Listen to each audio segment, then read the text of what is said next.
Tem certos dias em que eu penso em minha gente.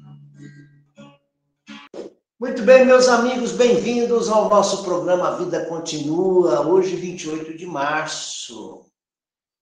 28 de março, uma sexta-feira. Nós hoje vamos falar de liberdade. Liberdade, liberdade. Liberdade. Quantos crimes não se cometem em teu nome? Exclamou Madame Roland durante a Revolução Francesa, antes de ser guilhotinada. Libertas quais será também. Esse é o dístico que aparece na bandeira do estado de Minas, que foi lema da Inconfidência Mineira e continua na bandeira do estado mineiro. Liberdade ainda que tardia, tem aquele triângulo vermelho, né? Acho que é um símbolo da maçonaria. A liberdade é cantada como o grande sonho de todo ser humano, o grande objetivo das pessoas, serem livres, mas elas já nascem livres, ou não? Nem sempre. Se você nasce numa colônia, você é colonizado. Se você nasce na pobreza, você é oprimido. Se você nasce num país autoritário, você também sofre a opressão, não é? Se você nasce numa família de pais muito duros, rígidos, conservadores por excelência, eles podem te proibir de fazer coisas simples, como, por exemplo, escolher a própria religião. Antigamente, você nascia numa família, a família te escolhia a esposa para casar, ou o esposo. Quer dizer, os casamentos eram arranjados. Então, quer dizer, ninguém nasce exatamente livre. Eu lembro até de uma canção, Born Free, vamos ver se eu lembro. Era de uma série passava na televisão à tarde, contando a história de uma leoa.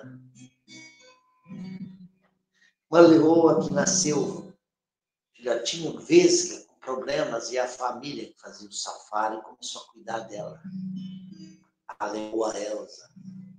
Born free as the wind blows, as free as the grass grows, or free to follow your heart. Bonito, né? Então, falar da liberdade, nós teremos que primeiro, filosoficamente, colocar isso. O que é liberdade? Não confundamos com libertar-se. Libertar-se de uma amarra. Eu estou com um sapato apertado, eu me liberto dele, me livro dele. Eu estou amarrado e rompo as amarras, me libertei. Essa é a libertação física. Schopenhauer fazia essa distinção.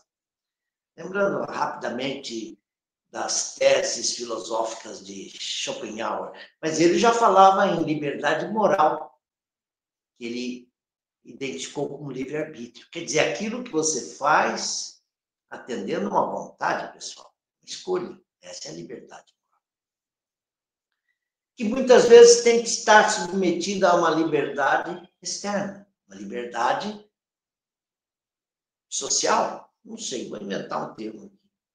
Por exemplo, eu quero viajar, mas eu não tenho dinheiro para viajar. Então, eu não posso fazer o que eu quero. Eu quero sair de casa, morar sozinho. Meu pai diz, você é de menor, você não vai fazer isso, não. Você é de menor. Você não tem ainda condição de cuidar da própria vida, do próprio nariz. Então, você não tem essa liberdade. Eu faço o que quero. Tem coisas que você faz porque pode fazer, mas você não faz as coisas todas que você quer fazer. Então, há uma separação. E nós vamos hoje chegar ao Livro dos Espíritos e vamos falar da lei de liberdade. nona lei moral.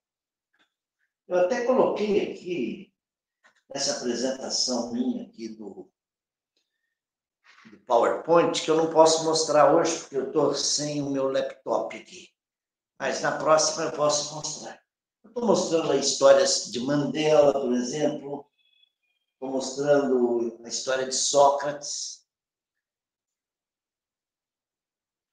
E outros que ficaram presos dentro de uma cela. Eles estavam dentro de uma cela, mas estavam livres. Livres a sua capacidade de pensar. Aliás, quem é que pode constranger você a não pensar? Só se for uma doença cerebral, uma loucura, um remédio que te deixe fora do juízo, porque a liberdade de pensar todos temos. Nós somos donos dos nossos pensamentos mais íntimos. E um deles é a consciência. Isso ninguém pode tirar de você. Penso, logo existe. Descartes afirmou. Por quê? Você percebeu? Não é respiro, logo existe. Não, eu penso, logo existe. Porque amanhã morto eu não respiro mais com escuro. Mas continuo pensando, porque o espírito é imortal. Mas voltando lá aos exemplos que eu tinha colocado aqui. Mandela ficou 27 anos preso numa cela lá na África do Sul, seu país, porque ele lutava contra o apartheid, um regime de segregação racial imposta pelos brancos colonizadores da África do Sul. A África do Sul não era mais uma colônia, né? Já estava liberta do jugo holandês, inglês, etc., mas havia ainda a supremacia branca lá comandando e explorando o ouro, os diamantes, a riqueza do solo sul-africano. Mandela ficou preso, na cadeia escreveu cartas, artigos, ideias. O seu movimento silencioso, porque é pacífico, alcançou o mundo todo começou a exercer umas sanções sobre o governo sul-africano para que acabasse com o apartheid, e 27 anos depois, Mandela livre. Tem até um filme, Mandela livre. Gostei muito. Mandela livre, e o povo aclamou, e ele dali sai, sem retaliar os seus adversários, ao contrário, faz uma espécie de uma coalizão política, marca eleições, promove eleições democráticas e é eleito presidente da República Sul-Africana. É um Gandhi, né? Em determinada proporção, é também um Gandhi, um dos grandes missionários do século XX. Quanto a Sócrates, porque Sócrates também, sábio grego, preso. Aqui, não sei se vocês conseguem ver, eu mostrei aí Sócrates numa cela, ali o presídio em que ele ficou, nos arredores de Atenas. Os amigos iam visitá-lo, porque estava preso, porque havia sido acusado de perverter a juventude com suas ideias. Que ideias? Ideias muito avançadas para o seu tempo. Né? Ele não acreditava nos deuses pagãos dos gregos. Ele falava, não, essas divindades todas não são elas que estão se comunicando através dos pitons e pitonias. Não. São espíritos, são daimons. Claro. E além do que, pelo fato de ser muito sábio e ensinar e fazer perguntas, ele ensinava a filosofar. O que é a virtude? O que é a verdade? Essas coisas que os sábios da época não conseguiam penetrar. Por isso ele estava preso, foi condenado, estava aguardando lá a sentença. Os amigos o procuraram, Sócrates, sai daí, nós viemos te ajudar. Ele falou, não. Mas o que estão fazendo contigo é uma injustiça. Ele falou, sim. E se eu fugir, é mais uma injustiça. Devemos respeitar as convenções, as leis, etc. Olha a consciência. A forma como que ele se sentia livre dentro do corpo e dentro de uma cela. Mas eu também trouxe aqui o caso, aliás, foi até uma coincidência, porque ainda ontem era notícia aqui do UOL. Stephen Hawking. Já ouviram falar dele? Aquele cientista inglês, né, que escreveu várias obras sobre a teoria da criação do universo, sobre os buracos negros. Stephen Hawking, ao longo da sua vida, ele foi ganhando grande notabilidade. Eu cheguei até a ouvir ler um livro dele, Uma Breve História do Tempo. Mas ele começou a desenvolver uma esclerose, como é que é? Amiotrófica lateral. Aquela síndrome que a gente identifica por 3 letras, ELA, ela.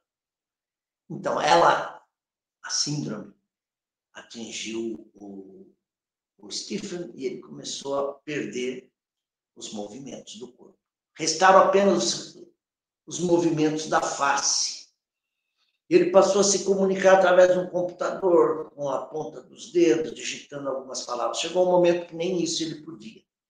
Aí, então, puseram uns sensores, uns eletrodos nele, para captar os movimentos da face. Ele passou a se comunicar com os sinais das bochechas, piscar de olhos, e aquilo era decodificado e, através de um sintetizador, ele falava, quer dizer, uma voz artificial reproduzia o pensamento dele. Olha, ele estava preso no corpo, mas a mente estava lúcida.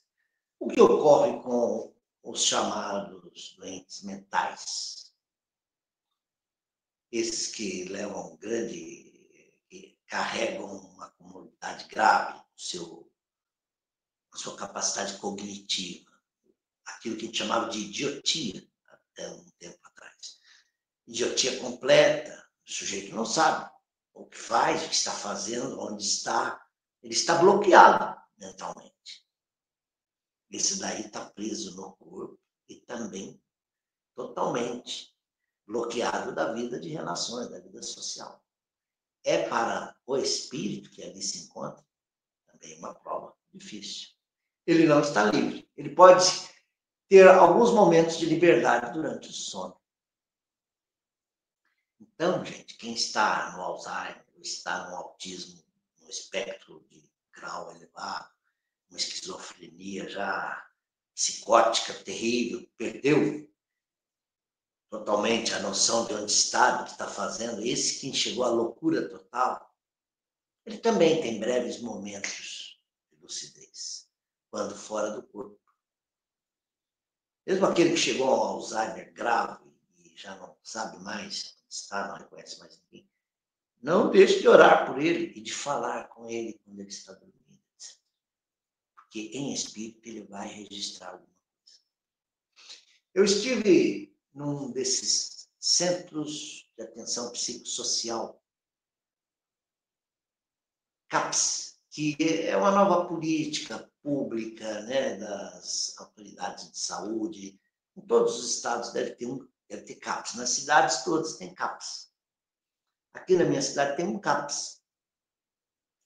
E às vezes não, a cada 45 dias nós vamos até lá com o meu sobrinho, ele precisa passar pela consulta médica, e o psiquiatra renova as receitas, ele está tomando 2 medicamentos básicos, que são o Aldol e o Amplictil, que estão fazendo um bem para ele. Ele não está rígido como antes estava, porque tomava 2 de manhã, 2 à noite.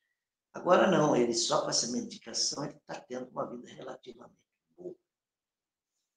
E lá eu encontrei uma amiga que trabalha lá no CAPS, ela desenvolve aquelas atividades psicoterápicas, pedagógicas com os internos. E fiquei observando com ela os internos. Internos não, aqueles que estavam ali para aquelas atividades de socialização, de terapia também, né?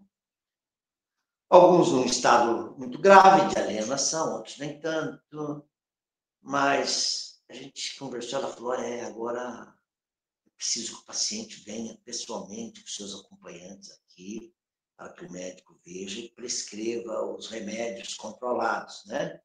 Tarja preta. Por quê, doutora? Está bem rigoroso? Agora está, ela disse. Está porque esses remédios são como drogas. Há pessoas que vêm aqui pegar uma receita para depois ir à farmácia comprar e vender. Porque há muitos doentes que não vêm, que não vão ao médico, mas precisa desses chamados psicotrópicos, Rivotril, Lexotan, esses que são meio pesados, né? Que você toma um quarto e você fica meio fora de combate. Ou então entra numa calmaria tal, você leva. Então, conversando com ela, eu vi que também nós estamos presos ao uso de remédios, de drogas. Os vícios também nos prendem, nós somos escravos dos vícios. Então, nem essa liberdade nós temos. Eu me lembro de amigos que saíam para fazer determinada coisa comigo, de repente eles falavam, mas me leva em tal lugar, eu preciso ir lá. Por quê? Eu preciso comprar um maço de cigarros, o meu está acabando. Eu olhava na carteira dele e tinha lá uns 12 cigarros, mas na cabeça dele estava acabando. O cigarro estava acabando. Ou então, quando você está com uns amigos num lugar para um evento, de repente, cadê os amigos? Eles foram tomar uma, porque não ficam muito tempo sem. Então, tudo isso limita a liberdade do homem, porque se ele é livre, ele não precisa estacionar o carro perto de um bar, ele não precisa carregar uma carteira de cigarro, ele não precisa comprar remédio todo dia, não, a mente está equilibrada, o corpo está ok, a saúde vai bem. Então, o homem livre, absolutamente livre, não há. A propósito, vamos entrar agora no tema espírita, na ótica espírita, no livro dos espíritos. Nós encontramos lá, na parte terceira, capítulo 10º, a lei de liberdade. É uma das 10 leis morais que constam lá no capítulo, dessa parte terceira do livro dos Espíritos. Você tem lá a lei de adoração, a lei do trabalho, a lei de reprodução, de conservação, você tem a lei de destruição, você tem a lei de sociedade, a lei do progresso, você tem a lei de igualdade, nós somos todos iguais. Não estou falando em classe social, estou falando igualdade como espíritos, a natureza nossa é igual. Todos nascemos a um determinado tempo, simples e ignorantes, estamos fazendo o nosso progresso. Todos temos aqueles atributos que são típicos do espírito: vontade, inteligência, livre-arbítrio, consciência. Né? E na lei de liberdade, que é a nona, parece até que Kardec ou os espíritos quiseram fazer 10 leis morais para ficar mais ou menos assim. Kardec analisa a lei de liberdade, perguntando aos espíritos se algum homem pode jactar-se de ser plenamente livre. Eles responderam: só se fosse um eremita, que vive sozinho nas montanhas, não relaciona com ninguém. E olha só que até o eremita pode ter algum problema com alguns animais ali, né? Mas, a partir do momento que 2 homens estejam juntos, responde Allan Kardec, começa aí uma relação de deveres e direitos uns com os outros. De modo que você não pode atravessar determinadas marcas de território. Né? Você tem que respeitar o outro. Então, a vida de relação impõe ao homem respeito ao direito alheio, e isso cerceia a liberdade de cada um. Quer dizer, você pode fazer tudo o que quer? Não. Mas você pode querer um monte de coisas. A partir do momento que você pode realizar aquilo que você quer, é porque você é livre. Mas, para isso, você precisa estar livre das injunções todas. Você não deve nada a ninguém. Você está num estado livre, num país livre, num planeta avançado. A tua consciência não te acusa de nada, você é livre. Na Terra, ainda não temos isso. Nem no mundo dos espíritos, você pode dizer que um espírito é livre plenamente. Não. Porque ele está preso à consciência, e a consciência o coloca em determinadas regiões conforme a vibração dele. Então, ele quer aplanar alto, não pode. quer enxergar a luz e não vê nada, só trevas.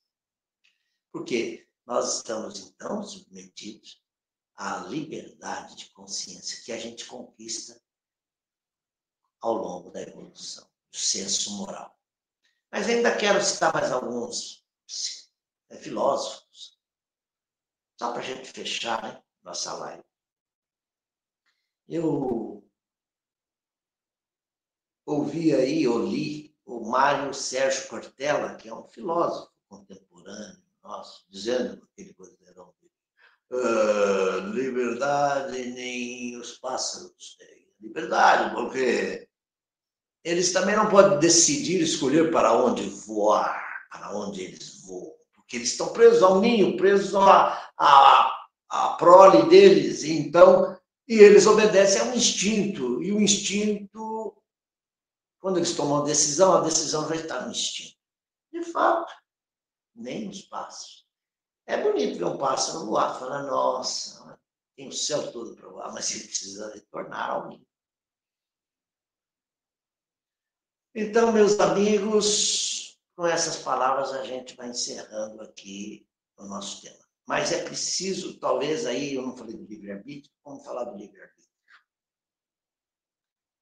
Livre-arbítrio é um atributo da alma, do espírito. Todos adquirimos o livre-arbítrio quando entramos na vida humana, nominal, porque aí o pensamento é contínuo, você tem consciência, discernimento, e vai por tentativa e erro, aprendendo, faz uma escolha que tem consequências ruins, você já não faz mais, faz a outra. Então, com o livre-arbítrio, nós vamos aprendendo a escolher, fazer boas escolhas, não é? Porque as más obrigam a gente a colher aquilo que você semeou. Não é assim? O homem colhe conforme semeia, né? O homem é herdeiro das suas próprias obras, né? Tudo isso se amarra aí. O livre-arbítrio nosso cresce à medida que o determinismo das leis punitivas, vamos dizer assim, diminui. São duas forças inversamente proporcionais. O determinismo das leis é alto sobre nós, nos cobrando de muita coisa, então o livre-arbítrio nosso está reduzido. Então, à medida que o determinismo deixa de atuar sobre nós, o livre-arbítrio aumenta. Até chegar o momento que o espírito é livre a reencarnar aqui na Terra, não. Não. Posso? Você tem passaporte para habitar mundos mais evoluídos que a Terra. Ele fala, não, eu gostaria de voltar à Terra, como fez Bezerra de Menezes. Prefiro ficar junto aos meus irmãos, aqui na pátria do Cruzeiro, na Terra. Lutar com eles mais 50 anos. E ele já ficou 100, né? Ele desencarnou em 1900. Quer dizer, um espírito que já tinha crédito para avançar. Como muitos espíritos que vieram da comunicação através dos médicos, da sociedade parisiense e em outras instituições espíritas em que Kardec estudou. Mozart, por exemplo, disse, olha, sede bons e vinde para cá onde eu estou. Aqui a música nem se compara com a música da Terra. A música da Terra é quase um ruído comparada com a nossa. Até Giacomo Puccini também, o próprio Beethoven e outros espíritos, tantos que já estão aí em planos, vivendo em mundos mais desenvolvidos que o nosso. A Terra, por enquanto, não. Você está submetido às injunções deste planeta. E como você está respondendo sempre, espiando sempre, ou sob provas, o teu livre-arbítrio está condicionado ao determinismo das leis. Ainda assim, gozamos de uma liberdade relativa. Eu escolho fazer determinadas coisas que me dão determinadas alegrias. Eu escolho respeitar as pessoas, eu escolho o bem e vou gozando de uma felicidade relativa, mas que já é alguma coisa. Para terminar, born free, as free as the wind blows, as free as the grass grows, or free to follow your heart.